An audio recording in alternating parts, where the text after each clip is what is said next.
Hi, Democrats. Today is Monday, April 18th, and it's time for the Chair's Daily Life. Happy Monday. Or is it really a happy Monday? So this weekend, all over the nation, we experienced a bizarre amount of gun violence. I was going to talk to you about the four that have been running on a replay, on a loop, on the news. The Airbnb in Pittsburgh, where teenagers lost their lives, the mass shooting in Portland, Oregon, the mass shooting in Hampton County, South Carolina, the shooting at a mall in Columbia, South Carolina. I'm going to talk to you about those. And then I went to go look at specific numbers and how old the people were. And then it occurred to me, well, on the site that I went to look at, the number of folks whose lives have been impacted by gun violence was just amazing to me. If we could pull that up, I want to show folks kind of what's out there. It's just pages and pages of folks who have lost their lives or who have been injured by gun violence in just the last 72 hours.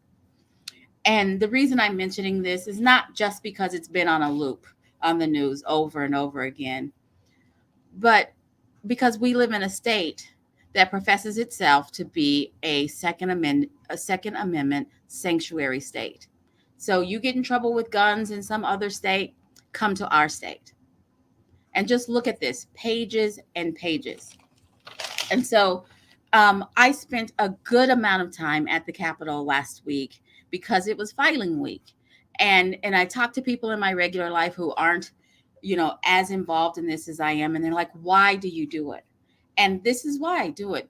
These are the kinds of things that happen when we let gun ownership go without common sense gun laws. Not trying to take anybody's guns if they have them legally, but we are just trying to say, let's have some common sense gun laws.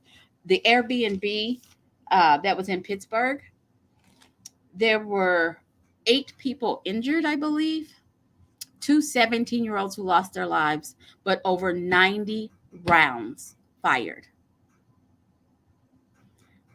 One person, 2 people shouldn't have that much ammo at one time, but where are laws that stop it? Common sense gun laws should be a reasonable request. And so, as I think about the brave people who put their names on the ballot to run for office, I'm hoping that we get more folks who think like us into office so that we can start introducing common sense gun laws. And so as I was there, I met so many people that I've been talking to on the phone, and some people who just showed up who were compelled because it was filing. And so I'm going to kind of do a real quick summary, and I'm going to be talking about it all week, so it's okay if you miss it today. Currently, in our state House of Representatives, there are 18 Democrats out of 101. There are 18 Democrats. There are 82 Republicans and 1 vacant seat. 18 Democrats. We are fielding candidates in this 22 cycle. We are fielding candidates in 40 seats. We have 18 now, and we're fielding candidates in a total of 40 seats. So that is more than twice the number of incumbents that we have.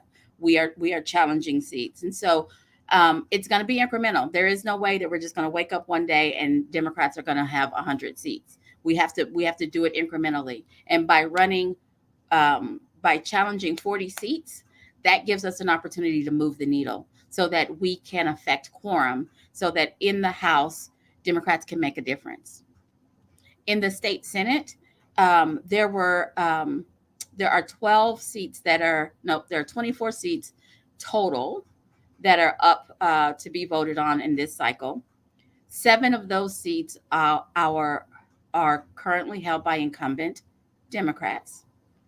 3 of those didn't get challengers, and we are challenging an additional 4 seats. So that's 11 seats total out of 24. Another opportunity for us to affect quorum. I am very proud of the number of folks who were brave enough to say, yes, I want to change Oklahoma. Yes, I will put my name on the ballot. I am pleading with you at this moment. Pick a Democrat, pick 2 Democrats to get behind and help. Because with this many seats that we're challenging, that means it's not just in the urban cores. That's not just in Tulsa, Oklahoma City, and Norman. That is all over the states. We're giving Democrats all over the state an opportunity to vote, and we've got to get behind them. Um, they were brave enough to drive to the city, drive to Oklahoma City, and turn in their paperwork. We have to be strong enough to support them and thank them for their bravery. Statewide, we have 2 candidates for governor. We have a candidate for lieutenant governor, state treasurer, um, secretary of public instruction, uh, commissioner of labor, and corporation commission. So we're challenging seats statewide as well. We got to challenge the seats in order to change the seats. For U.S. Senate, we have a full seat. That's Langford. His seat is up this time. We have a full seat. We Democrats are fielding 6 candidates for that seat. So we have a good chance of making a difference there. Inhofe, we have 2 Senate seats. I mean, that just never happens. For Inhofe seat, we have a challenger there in Kendra Horn. She is a known commodity, and we have a real opportunity in that seat as well. We have options, Democrats. There is no reason to stay home. There's no reason to feel like we only care about the cities, because we are running folks all over the state. And so I need people all over the state to get behind our candidates and help our candidates make a difference, because we live in a state of that fights reasonable gun safety. I mean, we're freaking Second Amendment sanctuary state, for Pete's sake. This is why we have to change what's happening. So for all of you who heard me begging for months and months, tell me, find a candidate that you would run for. We did it. We found candidates all over the state, not for all 101 seats, but that was not a task that was possible. It wasn't even the whole goal. But we got candidates all over the state. So for those of you who sent me names, who put your name out there, who talked people into running, thank you so very much. Because it does make a difference when Democrats have an opportunity to show up. So thank you so very much. Now, if you're a new candidate, or if you're one of the people who talked someone into running and that someone put their name on the ballot and isn't sure what to do, Campaign Academy is next Saturday. This Saturday coming, we have Campaign Academy, which is a full day of teaching folks how to run for office, how to raise money, how to get rally volunteer troops, how to figure out what your win number is, and how to run a field operation. All the things that a candidate needs to, how to couch your messaging and how to pivot. So all the things that a candidate needs to know, we are offering this training in Tulsa this weekend. Register at okdemocrats.org. It's right there on the front page. Register for Campaign Academy. We've kept it affordable. We are just paying costs. So this isn't a fundraising deal. This isn't how we keep the party afloat. This is how we help candidates. So Campaign Academy this weekend in Tulsa, Oklahoma at the Equality Center. Go out to okdemocrats.org and register for Campaign Academy. I hope to see you there. Spend the whole day in Tulsa. If you are a current candidate and you're concerned about being away from the doors, make fundraising calls on your way to Tulsa. Make fundraising calls between Campaign Academy and the Frazier-Crumey Gala. We're having our first fundraising gala that the party has had since 2019. It is going to be a very nice event. I hope to see you at that event. But if you're a candidate and you're concerned about being away for a whole day, bring your call lists.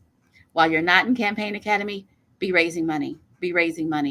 But this is an opportunity for you to be with other candidates, for you to hear what other candidates are doing, and an opportunity for you to be with other Democrats. I assure you that it will be a worthwhile day. I hope to see everyone there. Please go out to okdemocrats.org, look into it, register for Campaign Academy, buy your tickets for the Crumey Gala, and I hope to see you in person. I'm going to be there. I think it's going to be a great day. But between now and then, check in with Scott this evening at 6:30 on the Hamilton Report, where he's going to be taking a closer look at guns plus the former guy. I make him talk about it because I don't want to. All righty. Thanks for joining me, and I'll see you guys tomorrow at 4:15. Have a great one.